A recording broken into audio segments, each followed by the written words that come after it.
Good morning and welcome to today's positive news story. And we got a 5-for-1 here. We got 5 good things from CNN. Number 1, great grandson of the year. Don't let those rosy cheeks fool you. Little Bridger Peabody is one brave boy. The 3-year-old Coloradan was walking back up to his house with Gigi, the nickname he gave his great-grandmother Sharon Lewis when her walker slipped underneath her. She lost her balance, fell on the cement step leading into Bridger's home, hitting her head. Or as Bridger so eloquently told CNN affiliate KUSA, she bonked her head and it popped open. Leave it to kids to put things plainly.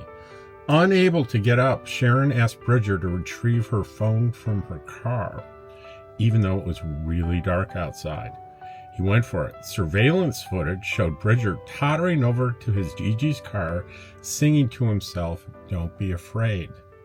He opened the car with little issue, on his tippy toes, of course, climbed into the driver's seat to find Gigi's phone. From the ground, Sharon was able to call emergency services. Without Bridger's help, Sharon may have been waiting for hours for someone to find her. "If Bridger wasn't there, I don't know what I would have done," she told KUSA.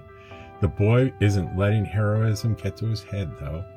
He insists he's just a little kid. Quote, "But when I grow up like a big kid, I can help Gigi," he said. Number 2, what is perseverance? Hardy Silkowitz auditioned 8 times to compete on Jeopardy over 20 years. He studied the show, learned his trivia. He even attended boot camps by former Jeopardy champ James Hollitzer. When Silkowitz finally learned he was cast, though, he was a different man than when he started auditioning. He'd be competing on Jeopardy with Parkinson's disease, a degenerative illness that affects the nervous system and commonly presents with tremors. While his initial Parkinson diagnosis in 2019 temporarily paused his efforts to join Jeopardy, he still clung to his dream of appearing on his favorite TV series. I hope I can give some people a little more hope, a little more confidence to do things they still want to do. Though his win streak lasted only 1 game, which aired this week, Silkowitz still took home $42,000. Not bad. He's eligible to appear on the series again, Champions Wildcard Tournament, for a chance to square off against other winners. It didn't matter how many games I won. It's just a fantastic thing to get to do. Number 3, honk your horns or conk your horns. A narwhal's tusk is pretty remarkable. The single spear-like protrusion has earned the nickname Unicorn of the Sea. It seems that narwhals just know how special they are, too. They're having fun with it. Scientists recorded a video of narwhals using their tusks to play with their prey, actions that haven't been observed in the species before. In one clip, 3 narwhals swim serenely behind a fish and prod it to swim faster with their long tusks, which actually are giant teeth. The narwhals weren't trying to quickly catch or eat the fish. They just wanted to keep following it seemed. The fact that narwhals are capable of play puts them in esteemed company. The relatives, beluga whales, are social creatures who frequently play with each other and objects found in the water.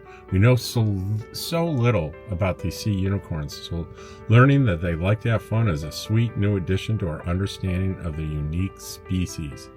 And number 4, a good omen does a good deed. Now this is how you use your celebrity for good. British actor Michael Sheen, you may know him from The Queen, Good Omens, or a villainous fanfare with an enviable blowout in Twilight. With $129,000 as his own money, the debt industry is complicated. Sheen explains it well in the linked article, but the gist is that people who own debt can sell it for less than it's worth.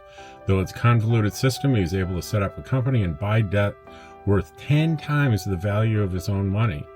Sheen doesn't know the identities of the people that he bought, but they live in around his hometown of Port Abbott in South Wales. I actually did this story about a week ago, and he's just relieving people of their debts for pennies on the dollar.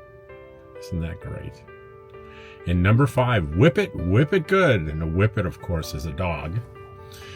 Congratulations on the Svelte Diva. Her name is Miyuka. She just won top honors at Crufts, the world's biggest dog show.